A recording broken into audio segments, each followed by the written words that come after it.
Quand on a une charge de porter le Cameroun, on n'a pas le droit au repos. Il n'a pas le droit, ce serait de la haute trahison. Le président Biya nous a restitué notre dignité d'homme en nous ramenant à la liberté. Ce pays est dans une situation dont nous ne soupçonnons peut-être pas l'ampleur du pourrissement. En 92, on avait une chance incroyable. Les Camerounais avaient transcendé cette histoire d'anglophone francophone. En faisant quoi? En votant pour un anglophone unilingue venant de Bamenda, presque inconnu.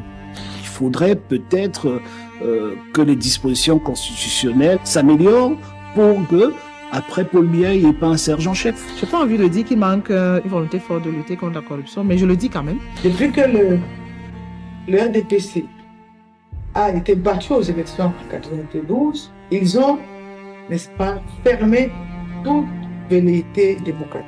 Le président Biya est sorti du champ de la légitimité. Ne serait-ce que pour cet argument-là, il ne devrait plus se représenter. On a vu le président de la République revenir et ne pas prendre la parole.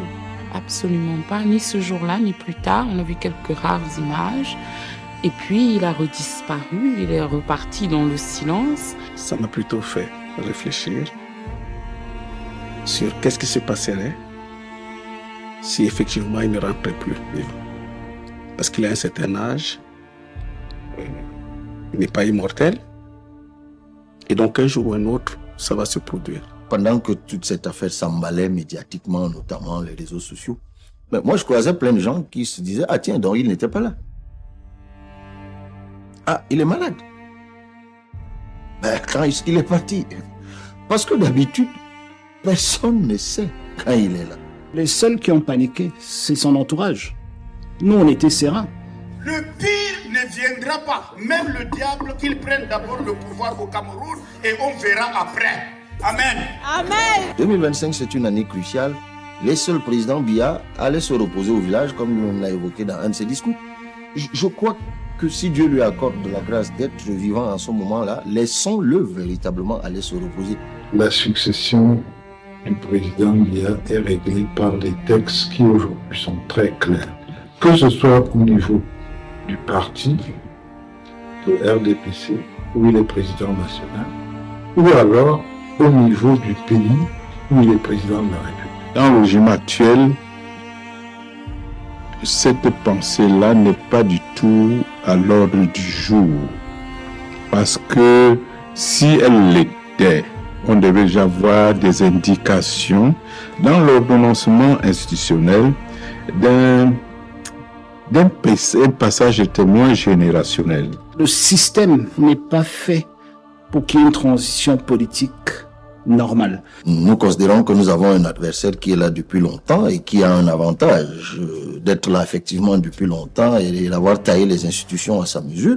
Mais nous nous adaptons à ça et nous nous préparons en conséquence. Donc pour nous, voilà l'essentiel. Même la Constitution n'a pas été rédigée, conçue, pensée pour envisager la continuité des affaires publiques, la continuité de l'État après le départ qu'on devait quand même savoir inéluctable de l'actuel chef de l'État. Ça fait depuis en 2011 que la succession du président se pose avec appétit. Donc, 2011 à 2024, on pense quand même que il est de bon ton qu'on s'y penche réellement. Mais on ne peut pas s'y pencher si lui-même, en tant qu'acteur, n'est-ce pas, reste dans le silence. Le silence du président dérange. Je suis candidat à l'élection présidentielle du 12 octobre 2025. Soyez assurés que ma détermination à vous servir est à la mesure de l'acuité des défis auxquels nous sommes confrontés.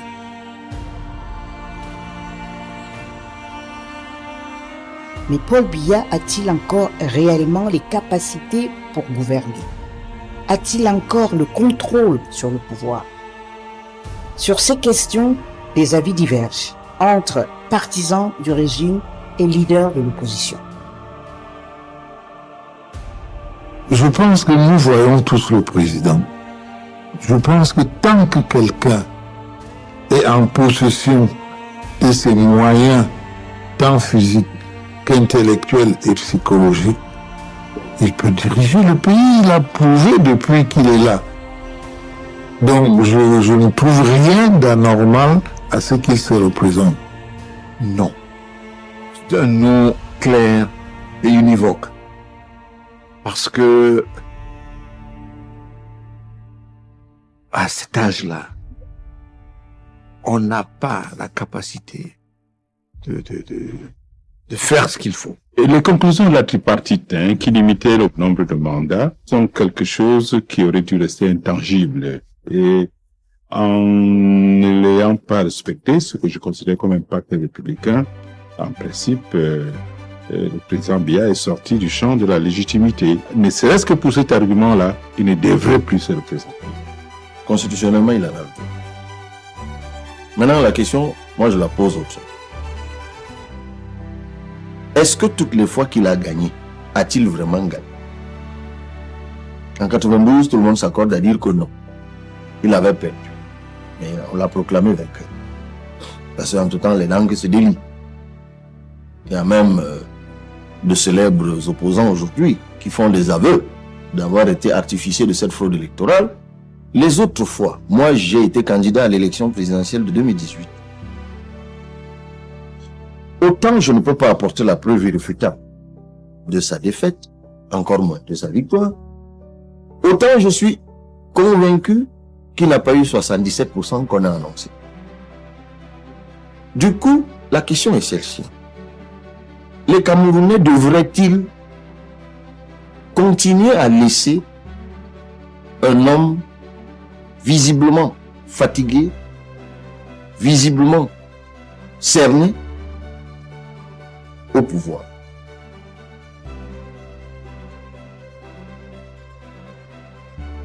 Je pense que dans l'esprit de beaucoup, on tourne un peu la page du président. C'est ce que je ressens. Ça fait que les gens dépensent moins de leur énergie. Se disant il vaut mieux conserver cette énergie-là pour les batailles d'après le président. Il y a ceux qui s'adressent à lui en lui disant, au regard de la situation, au regard de votre condition physique, il ne faut plus y aller. Ceux-là pensent qu'ils décident. Moi, je pense que non. Parce que je suis un homme politique. Et je pense même que j'ai aujourd'hui plus d'expérience qu'avant.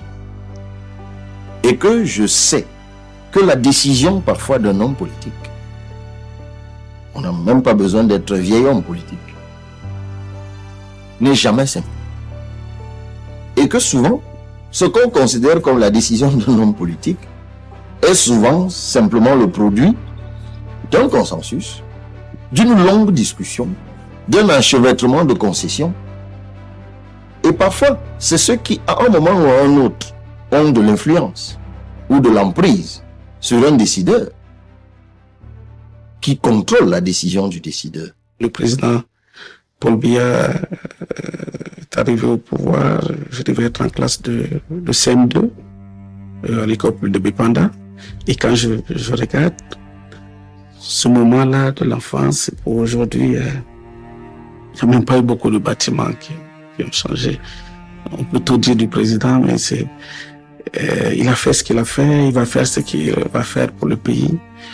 Mais c'est pas un grand bâtisseur en termes d'infrastructure. Il a d'autres mérites, diriger un pays 42 ans, le garder en l'état, parce que son premier mérite pour moi, c'est d'avoir gardé le pays comme il l'a reçu. C'est-à-dire qu'un pays uni, une république unie, même si aujourd'hui on a enlevé le mot uni, mais la république du Cameroun. On a vu 42 ans de prospérité, on a vu quand même 42 ans de liberté, on a vu 42 ans de développement des infrastructures. Les Allemands au Cameroun, c'est de 1884 à 1914.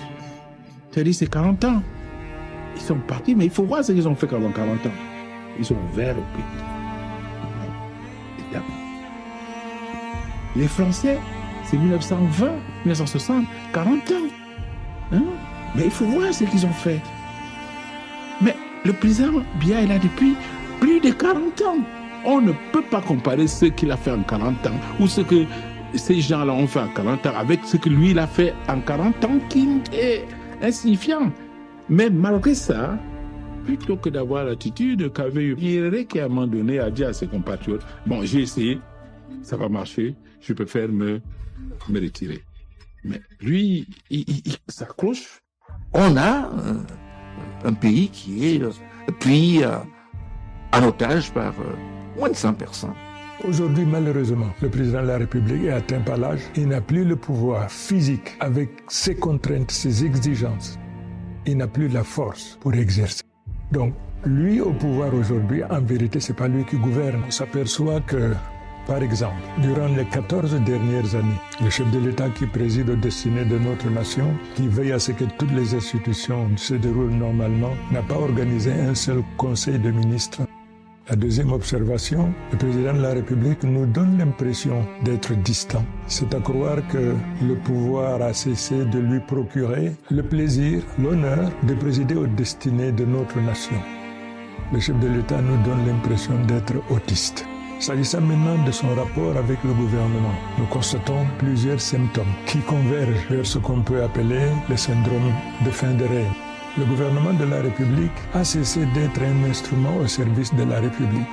Le gouvernement est aujourd'hui un instrument au service de puissances occultes. Alors ce pouvoir occulte, comme j'en ai parlé tout à l'heure, c'est aussi divisé en deux clans. Il y a un clan qui appartient à telle famille, à telle caste, et l'autre clan qui appartient aussi à telle autre famille, à telle enseigne que ce pouvoir, relevant de la souveraineté du peuple, se trouve donc accaparé par ces deux groupes qui se battent pour le triomphe de leurs intérêts, mais surtout qui se battent dans la perspective du changement du chef de l'État à la tête de la nation. C'est un monsieur qui a un management ponctué d'une profonde indifférence à l'égard des Camerounais. C'est pas quelqu'un qui a mis de l'empathie dans son mode managérial. C'est pas un président qui va s'exprimer parce qu'il y a un accident de train, par exemple. Tout le pays va s'en émouvoir, mais lui, d'ailleurs, il va être absent pendant ce moment. Il va revenir quelques jours après, accompagné de son épouse, habillé en rose. Il va avoir inondation dans une partie du pays. Ça va engloutir des villages entiers. Des gens vont mourir par centaines. C'est pas le genre de président qui va s'encombrer d'être présent, quoi, se déplacer ou quelque chose comme ça. Il est important que les gens sachent qu'est-ce qu'il y avait avant. On a vu quelqu'un qui a privilégié le dialogue comme mode de résolution des conflits, comme mode d'administration de notre vie publique. Je pense qu'il n'y a que aujourd'hui des raisons d'espérer qu'il peut faire encore mieux. D'autant plus que ces 42 ans ont été marqués par des batailles difficiles, ont été marqués par des combats compliqués.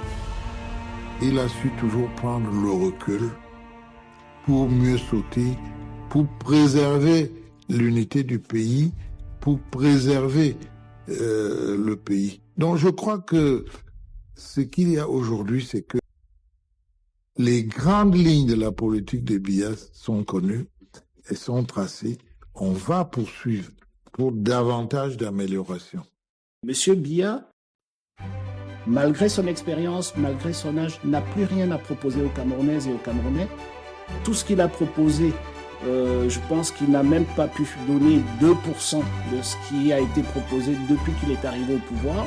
Et ce n'est pas à 100 ans qu'il va commencer à faire ce qu'il n'a pas pu faire quand il était jeune et quand il pouvait. Après un long règne, on tangue quand même. On va tanguer. Ça, je pense que de ce point de vue, il n'y a pas de miracle.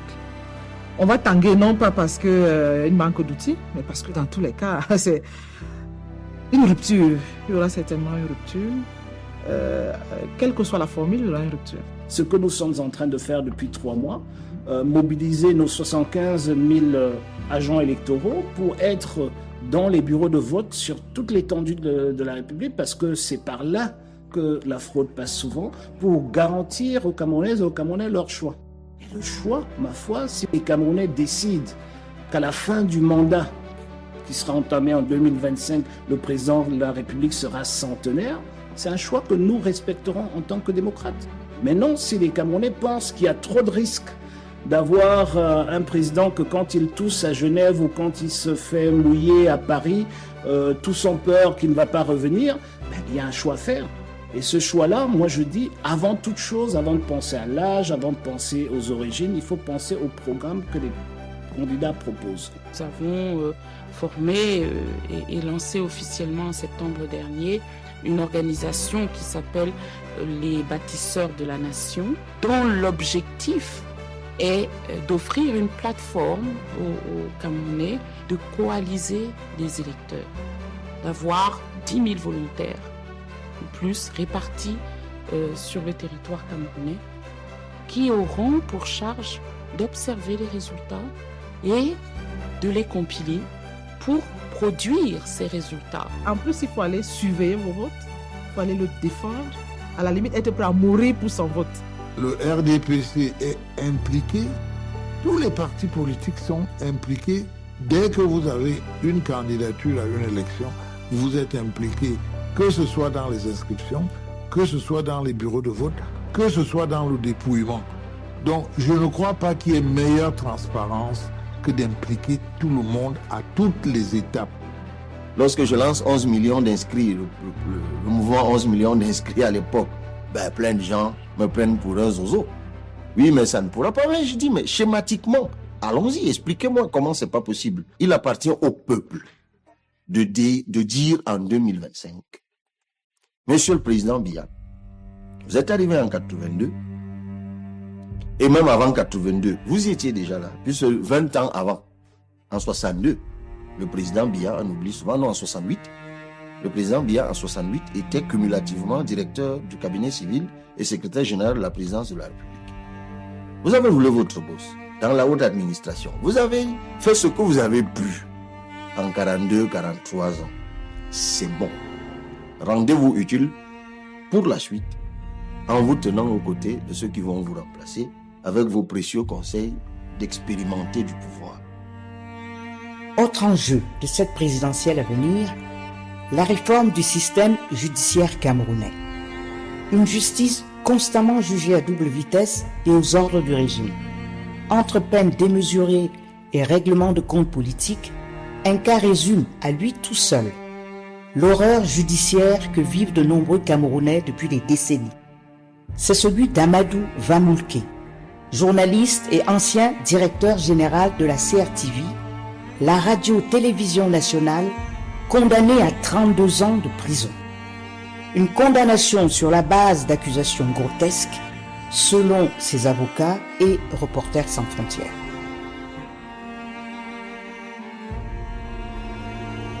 Amadou Vamoulké, c'est l'incarnation de la rigueur dans le travail. Et ça, tout le monde le sait. Amadou Vamoulké, c'est l'incarnation de l'intégrité. Amadou Vamoulké incarne aussi l'humilité par rapport à l'argent, par rapport aux honneurs. Je veux exprimer ma profonde inquiétude pour Amadou Vamoulké, ancien directeur de la télévision publique camerounaise, prisonnier politique, gravement malade et privé de soins. La situation d'Amadou Vamoulké est emblématique de tout un pays en panne démocratique et qui souffre. On attend toujours de voir que la justice est rendue à Martinez Zogo. Moi, en tant qu'avocat, je vois des confrères régulièrement se faire molester. On a vu des organisations de la société civile interdites, menacées, etc. On vit dans un climat de terreur. Il faut avoir l'honnêteté de le dire. On est dans cette situation où on ne fait pas un procès contre tel autre, et le procès contre tel autre, ça va très vite. On fait rembourser celui-ci, mais on ne peut pas rembourser celui-là. Et c'est ça l'injustice. Nous savons très bien quel est le niveau de bordélisation de l'État aujourd'hui. Qu'est-ce que nous on appelle la bordélisation de l'État? C'est l'affaissement de l'autorité de l'État.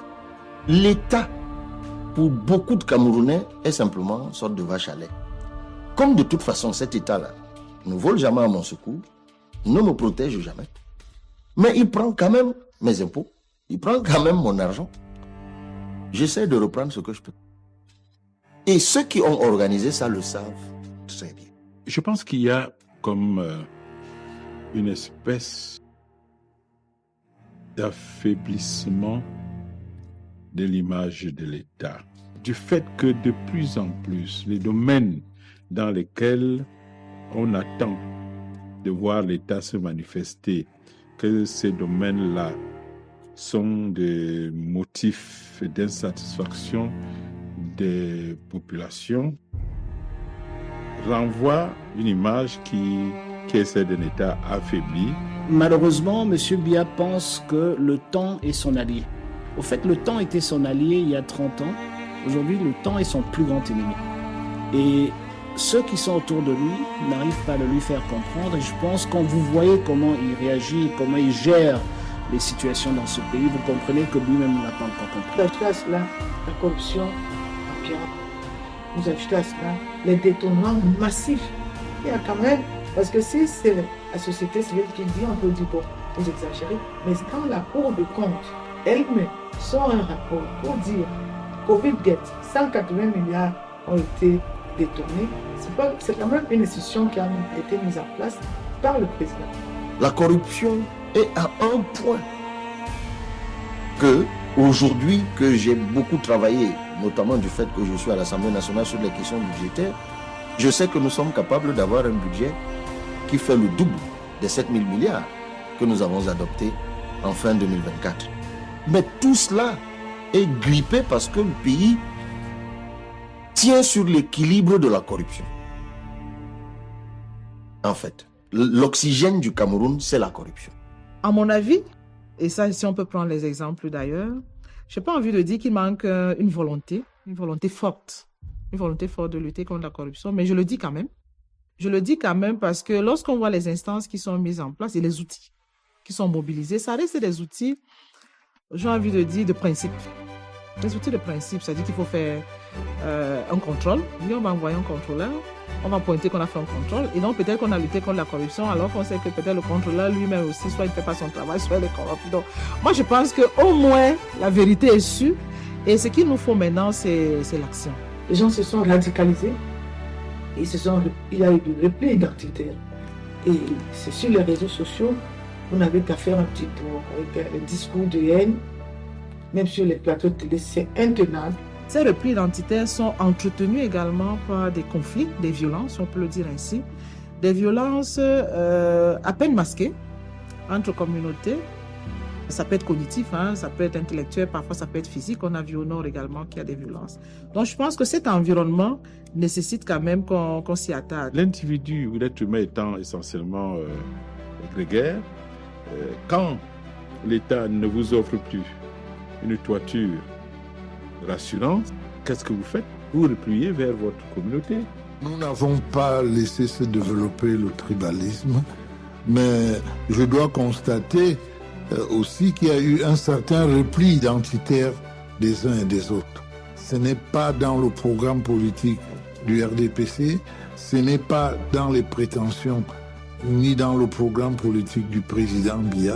C'est quelque chose qu'on a constaté et contre laquelle nous nous battons. Nous estimons que chaque Camerounais doit se sentir chez lui partout où il se trouve au Cameroun. Les questions communautaristes ne doivent pas nous éloigner les uns des autres. C'est un discours qui est important parce que j'en suis un des chantres, mais c'est un discours qui doit être maîtrisé parce que ça doit se faire dans le cadre de la République. Pour moi, la République, c'est quelque chose de très, très, très important. Et aussi, quelle que puisse être la décision du président tôt ou tard, ou ce qui va arriver tôt ou tard, que tout se construise dans le cadre de la République. Parce que nous sommes avant tout des Camerounais.